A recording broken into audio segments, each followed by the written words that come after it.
Hello అండి అందరికీ. ఇప్పుడు టేకప్ చేయబోయే టాపిక్ ఏంటంటే తిరుమల లడ్డు గురించి సుప్రీంకోర్టు ఈరోజు ఇచ్చినటువంటి రూలింగ్ గురించి మాట్లాడే ప్రయత్నం చేద్దాము. సుప్రీంకోర్టు చాలా క్లియర్గా ఆంధ్రప్రదేశ్ గవర్నమెంట్కి, పర్టికులర్లీ ముఖ్యమంత్రి, ఉప ముఖ్యమంత్రి చంద్రబాబు నాయుడు అండ్ పవన్ కళ్యాణ్కి అయితే గట్టిగా మొట్టికాయలు వేసిందని చెప్పొచ్చు. ఇంకా గట్టిగా చెప్పాలంటే చెంప చెళ్ళు అనిపించిందని కూడా చెప్పొచ్చు. ఎందుకంటే తిరుమల లడ్డు అంశంలో నేను నా పర్సనల్ వీడియోస్లో కానీ నేను అటెండ్ అయిన యూట్యూబ్ ఇంటర్వ్యూస్లో కానీ చెప్పింది, తిరుమల లడ్డూలో కల్తీ జరిగిందనే రిపోర్ట్ మీకు జూలైలో వస్తే ఇప్పుడు వరకు విషయం బయట పెట్టకుండా ఏం చేశారు అనేది ఫస్ట్ అంశం. సెకండ్ అంశం ఏంటి అంటే మనకు రిపోర్ట్ ఏదైతే రిపోర్ట్ అన్క్లియర్గా ఉందని సుప్రీంకోర్టు చెప్తుంది. ఆ రిపోర్ట్ ల్యాబ్ టెస్ట్ నుంచి వచ్చిందంటారు. ల్యాబ్ టెస్ట్ నుంచి వచ్చిన రిపోర్ట్ మీద వీళ్ళు పోలీస్ ఎంక్వైరీ వేసి దాని మీద ఇన్వెస్టిగేషన్ చేయించారా లేదంటే లేదు. అసలు ఇన్వెస్టిగేషన్ లేదు, రిపోర్ట్ క్లియర్గా లేదు. జూలైలో రిపోర్ట్ వచ్చిందంటారు, సెప్టెంబర్ వరకు ఏం చేశారు? ఈ పాయింట్స్ అన్నీ నేను చాలా క్లియర్గా రైట్ ఫ్రమ్ బిగినింగ్ లడ్డు అంశం స్టార్ట్ అయిన దగ్గర నుంచి రేస్ చేస్తూనే ఉన్నా. ఇదే అంశాన్ని ఈరోజు సుప్రీంకోర్టు తన రూలింగ్లో కోట్ చేసింది. అసలు క్లియర్గా చెప్పాలంటే అసలు రిపోర్ట్ అన్క్లియర్గా ఉంది. తర్వాత అసలు ప్రూఫ్లు లేకుండా మీరు కల్తీ జరిగిందని ఎలా చెప్తారు? ఎంక్వైరీ లేకుండా కల్తీ జరిగిందని ముఖ్యమంత్రి కానీ ఉప ముఖ్యమంత్రి గారు ఎలా చెప్తారని సుప్రీంకోర్టు లెఫ్ట్ అండ్ రైట్ ఇచ్చింది. సుప్రీంకోర్టు ఇంకో మాట కూడా ఏం చెప్పిందంటే, నేను చాలా క్లియర్గా చెప్తున్నా, నా ప్రతి వీడియోలో నేను లడ్డు గురించి మాట్లాడిన ప్రతి అంశంలో చెప్పింది ఏంటంటే, అసలు మతానికి రాజకీయానికి సంబంధం లేదు. మీరు మత రాజకీయాలు ఆంధ్రప్రదేశ్లో చేసి ఆంధ్రప్రదేశ్లో మతాల మధ్య డివిజన్, రిఫ్ట్ లేకపోతే ఆ గ్యాప్ని తీసుకొచ్చి మత కలహాలు రేపే ప్రయత్నం చేయొద్దు. గుజరాత్ తరహా అల్లర్లు జరిగేదానికి మీరు ఆంధ్రప్రదేశ్ని ఒక ఎక్స్పెరిమెంట్లా చేయొద్దు. ఆంధ్రప్రదేశ్ని రిలీజియస్ పాలిటిక్స్కి ఎక్స్పెరిమెంట్లా మార్చొద్దు. పర్టికులర్గా పవన్ కళ్యాణ్ గారికి నేను టైమ్ అండ్ అగైన్ నా వీడియోస్ ద్వారా చెప్పాను, తర్వాత నేను ఇంటర్వ్యూస్లో కూడా చెప్పాను. ఈ క్రమంలో సుప్రీంకోర్టు చాలా క్లియర్గా స్టేట్మెంట్ ఇచ్చింది. రాజకీయాల నుంచి దేవుణ్ణి దూరంగా ఉంచండి, రాజకీయాల నుంచి మతాన్ని దూరంగా ఉంచండి, మతానికి రాజకీయానికి సంబంధం లేదు. అండ్ పవన్ కళ్యాణ్ గారు మాట్లాడిన మాటల్లో ఏదైతే హిందువులు మీ అందరికీ కోపం రాదా, నేను ఒక్కడినే మాట్లాడారా, మీరందరూ ఏం చేస్తూ ఉంటారని క్వశ్చన్ నేను టైమ్ అండ్ అగైన్ చెప్తా ఉన్నా. పవన్ కళ్యాణ్ గారు, మీరు హిందూ సమాజానికి సుప్రీం బాస్ అయితే కాదు, ఒక రాష్ట్రానికి ఉప ముఖ్యమంత్రి అంతే. సనాతన ధర్మానికో, హిందూ మతానికో, లేకపోతే టీటీడీ బోర్డుకో మీరు సుప్రీం కాదు. మీరు చెప్పినట్టు హిందువులందరూ వినాలని రూల్ ఎక్కడా లేదు, అవసరం కూడా లేదు. మీరు సగటు భారతీయుల్లో ఉన్న హిందువుల్లో మీరు ఒక హిందువు అంతే తప్ప మీరు వీళ్ళందరికీ బాస్ కాదు. ఏదో పొత్తులో ఎమ్మెల్యే ఉప ముఖ్యమంత్రి అయ్యాను కదా, నేను ఏది మాట్లాడినా చెల్లుద్ది, ఏది మాట్లాడినా కుదురుద్ది అంటే కుదరదు.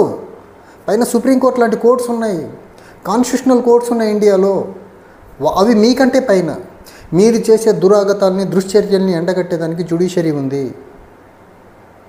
అండ్ లడ్డు అంశంలో కొంతమంది పెద్దలు, బీట్ ప్రకాష్ రాజ్ గారు కానివ్వండి, ఎవరైనా ఏదన్నా మాట్లాడితే వాళ్ళ మీద దుమ్మెత్తి పోశారు. మీకు ప్రకాష్ రాజ్ గారి ట్వీట్ సరిగ్గా చదవడం రాలేదు. ఆయన ఏం ట్వీట్ చేశారు? మీరు డిప్యూటీ సీఎంగా ఉన్న స్టేట్లో ఇలాంటి అవకతవకలు జరిగితే ఇన్వెస్టిగేషన్ చేయించకుండా మత విద్వేషాలు రెచ్చగొట్టే ప్రయత్నం చేయొద్దు అన్నారు. దాంట్లో తప్పేముంది? ఇంకొక సినిమా హీరో సినిమా ఆడియో ఫంక్షన్లోనూ, ప్రీ రిలీజ్ ఈవెంట్లోనూ లడ్డు అనేది చాలా సెన్సిటివ్ ఇష్యూ, ఇప్పుడు దాని మీద నేను మాట్లాడను, కాంట్రవర్సీ అవుతుందంటే ఆయన మీద దుమ్మెత్తిపోస్తారు. కానీ అదే మతం మీద మీరు, మీ అన్నయ్య నాగబాబు రకరకాల అంశాల్లో రకరకాల రెఫరెన్సులు తీసుకుని మాట్లాడితే మాత్రం మిమ్మల్ని ఏమనొద్దు. మిమ్మల్ని ఎవరేమనొద్దు. మిమ్మల్ని ఎవరైనా ఏమన్నంటే మాత్రం మీ ఫ్యాన్సో, లేకపోతే మీ అల్లరిసేనో, మీ తుంటరిసేనో ఏదో మొత్తానికి వాళ్ళు బయటకు వచ్చి వాళ్ళ మీద దాడి, దుమ్మెత్తిపోయడం చేస్తారు. కానీ ఇలాంటి ప్రకాష్ రాజ్ లాంటి వాళ్ళు, కార్తీ లాంటి వాళ్ళు, సమ్ XYZ ఎవరన్నా కానివ్వండి ఏదన్నా మాట్లాడితే మీ మాటని కౌంటర్ చేస్తే అదేది హిందూ మతాన్ని కౌంటర్ చేసినట్టు మీరు కలరింగ్ ఇస్తారేంటి? మీరు చేస్తుంటే ఒక దుశ్చర్య, మీరు చేస్తుంటే మత కలహాలు రేపెట్టించే ప్రక్రియ ఆంధ్రప్రదేశ్లో.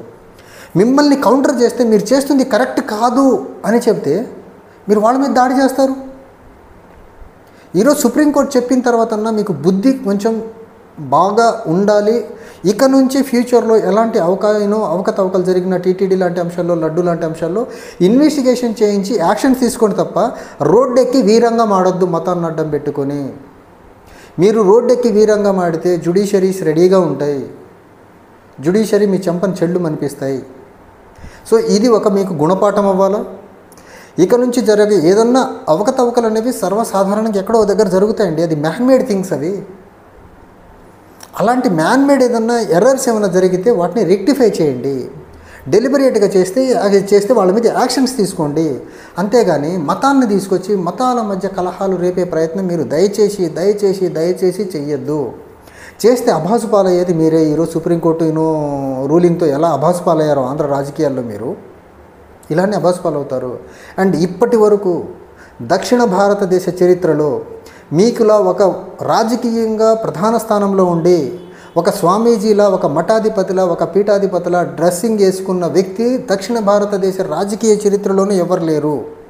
సో మీరు బీజేపీను, ఆర్ఎస్ఎస్ను ప్యాసిఫై చేసేదానికో, ఎస్ మీ లైన్లో నేను నడుస్తున్నానని చెప్పేదానికో ఇలాంటి కుట్రలు ఆంధ్రప్రదేశ్లో తెరలేపితే ఈరోజు సుప్రీంకోర్టు లెంపకాయలు వేసింది, రాబోయే రోజుల్లో ప్రజలు లెంపకాయలు వేస్తారు. అండ్ టైమ్ అండ్ అగైన్ చెప్తున్నా, ఇది మీకు ఒక గుణపాఠంగా ఉండాలి అని ఆశిస్తున్నాము.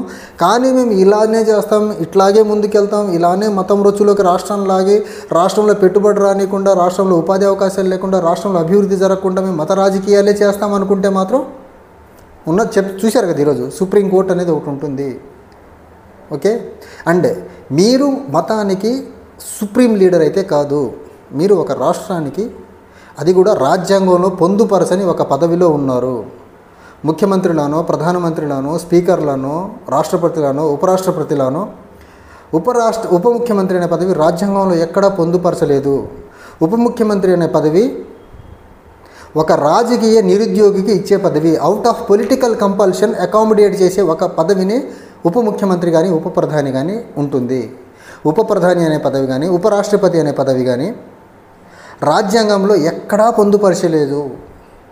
ముఖ్యమంత్రి, అది కూడా chief minister, council of minister headed by chief minister అని ఉంటుంది, కానీ డెప్యూటీ చీఫ్ మినిస్టర్ అని ఎక్కడా ఉండదు.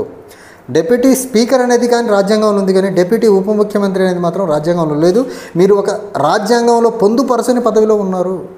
అది పొలిటికల్గా అన్ఎంప్లాయ్మెంట్ ఎవరికైతే ఉంటుందో, పొలిటికల్ కంపల్షన్ వల్ల వచ్చిన పదవి అది. దాన్ని ఏదో పెద్ద పదవి అనుకొని దాన్ని అడ్డం పెట్టుకొని ఆంధ్రప్రదేశ్లో మత కలహాలు, మత కల్లోలాలు రేగొట్టేసే ప్రయత్నం చేయొద్దు. అట్ ద సేమ్ టైం ఈరోజు సుప్రీంకోర్టు రూలింగ్ అనేది మీకు ఖచ్చితంగా నిద్ర లేకుండా చేస్తుంది, first thing. And second thing, మీరు మళ్ళీ రేపు 3rd, 4th తిరుమలకి వెళ్తున్నట్టున్నారు. అక్కడికి వెళ్ళినప్పుడు మీరు అది ప్రపంచంలో ఏ హిందూ ఇప్పుడు వరకు విననటువంటి ప్రాయశ్చిత్త దీక్ష, మీరు ఏ తప్పు చేశారని ఆ ప్రాయశ్చిత్త దీక్ష చేశారో నాకు తెలియదు. కానీ ప్రాయశ్చిత్త దీక్ష జనరల్గా తప్పు చేసిన వాళ్ళు చేశారు. మీరు పర్సనల్గా ఎవరికి తెలియకుండా దాన్ని తప్పు చేసి ఉంటారు. ఆ తప్పును కడుక్కునేదానికి ఈ లడ్డూని అడ్డం పెట్టుకుని దీక్ష చేసి ఉంటారని నాకు అనిపిస్తుంది పర్సనల్గా. బట్ తిరుమలలో స్వామివారిని దర్శించుకున్న తర్వాత ఇలాంటి ఇర్రెస్పాన్సిబుల్ స్టేట్మెంట్స్ ఇంకొకసారి ఇచ్చి సుప్రీంకోర్టు దగ్గర నుంచి లెంపకాయలు తినద్దు అని కోరుకుంటున్నాను. ఇక రాబోయే రోజుల్లో రాజకీయాలు చేయండి, అభివృద్ధి రాజకీయాలు చేయండి, యువతకు ఉపాధి కల్పించే రాజకీయాలు చేయండి, ఆంధ్రప్రదేశ్ని అభివృద్ధి పరంగా ముందుకు తీసుకెళ్లే రాజకీయాలు చేయండి. అంతే తప్ప మతపరమైన రాజకీయాలు చేయొద్దు. మతపరమైన రాజకీయాలు చేస్తే భారతదేశంలో రాజ్యాంగబద్ధమైన కోర్ట్స్ ఉన్నాయి, అవి చూస్తాయి మీ పనులు. మీరు ఏదో 1 or 2 days టెంపరరీ గెయిన్స్ ఏదో మీడియాలో కొంచెం హడావుడి అలా ఉండొచ్చేమో, కానీ అల్టిమేట్గా కోర్ట్స్ ఉన్నాయి మీరు చేసేవి కరెక్టా కాదా అని చూసేదానికి. సో వాటి సూపర్విజన్ నుంచే, వాటి పర్వ్యూ నుంచే మీరు తప్పించుకోలేరు. అండ్ మీరు చట్టానికి అతీతులు అయితే కాదు. రూల్ ఆఫ్ లా అనేది ఒకటి ఉంది భారతదేశంలో. అండ్ రూల్ ఆఫ్ లా ముందు everyone is equal, including prime minister, chief minister. Okay. ఆ రూల్ ఆఫ్ లా ఉన్న దేశంలో, రూల్ ఆఫ్ లా ఇంప్లిమెంట్ అవుతున్న దేశంలో మనం ఉన్నామనేది ఒకటి గ్రహించి, ఇక నుంచి మీరు చేయబోయే ఇర్రేషనల్ కామెంట్స్ని జాగ్రత్తగా ఒళ్ళు దగ్గర పెట్టుకొని చేస్తే బాగుంటుంది. దీనివల్ల రాష్ట్రానికి మంచిది కాదు, ఆ పదవుల్లో ఉన్న మీకు అంతకంటే మంచిది కాదు. దయచేసి రాష్ట్రం పరువు తీయద్దు ఇలాంటి ఇర్రేషనల్ కామెంట్స్, ఇర్రేషనల్ స్టేట్మెంట్స్ ఇచ్చి, ఇలాంటి irrational and vague statements pass చేసేసి రాష్ట్రం పరువు తీయద్దు. అరే పలానా రాష్ట్రానికి ముఖ్యమంత్రి, ఉప ముఖ్యమంత్రి ఇంత ఇర్రేషనల్గా, ఇంత ఇర్రెస్పాన్సిబుల్గా, ఇంత వేగ్గా ఉన్నారేంటి అని ఆంధ్రప్రదేశ్ రాష్ట్రం యొక్క పరువు తీయద్దు. మీ పరువు మీరు తీసుకుంటే ఇబ్బంది లేదు ఇండివిజువల్గా, కానీ మీరు ఒక రాష్ట్రానికి ఉప ముఖ్యమంత్రిగాను ఇంకొకతను ముఖ్యమంత్రిగా ఉన్నారు. మీరు మాట్లాడే ప్రతి మాట అది మీడియా పవ్యూలో ఉంటుంది, మీడియా గ్లేర్లోకి వెళ్ళిపోద్ది. మీరు ఏదైనా ఇర్రేషనల్గా మాట్లాడితే తద్వారా పరువు పోయేది రాష్ట్రాన్ని. మీది కాదు, పలానా రాష్ట్రానికి ముఖ్యమంత్రి అంటేనా, పలానా రాష్ట్రానికి ఉప ముఖ్యమంత్రి అంటేనా అంటారు తప్ప పవన్ కళ్యాణ్ ఇండివిజువల్ అని చెప్పరు, చంద్రబాబు నాయుడు ఒక ఇండివిజువల్ అని చెప్పరు. సో పదవులకి మీ వల్ల పదవులకి కొంచెం దాన్ని ఏమంటారు, పదవులకి వన్నె వచ్చినా రాకపోయినా పదవులకి అపఖ్యాతిని మూట కట్టే ప్రయత్నం మాత్రం దయచేసి మీరు ఇద్దరు చేయొద్దు. ఇక నుంచన్నా తిరుమల లాంటి అంశాలని ఏదన్నా ఉంటే ప్రాపర్గా లీగల్ మేనర్లో డీల్ చేయండి. ఒక ఎంక్వైరీ చేయించండి. తద్వారా కల్ప్రిట్స్ ఏమైనా పట్టుబడితే వాళ్ళని శిక్షించండి చట్టపరంగా. అంతే తప్ప హిందువులు రోడ్డు మీదకి రండి, నేను ఒక్కడనే రావాలా, మీరందరూ రారా అని రెచ్చగొట్టే ప్రసంగాలు దయచేసి చేయొద్దు. అంటే ఏదన్నా ఏదన్నా తప్పు చేస్తే కల్ప్రిట్ తప్పండి, కల్ప్రిట్ ఫాలో అవుతున్న మతాన్ని తీసుకురావాల్సిన అవసరం లేదు. సో మతపరమైన రెచ్చగొట్టే మాటలు దయచేసి చేయకపోతే అది అందరికీ మంచిది. Thank you.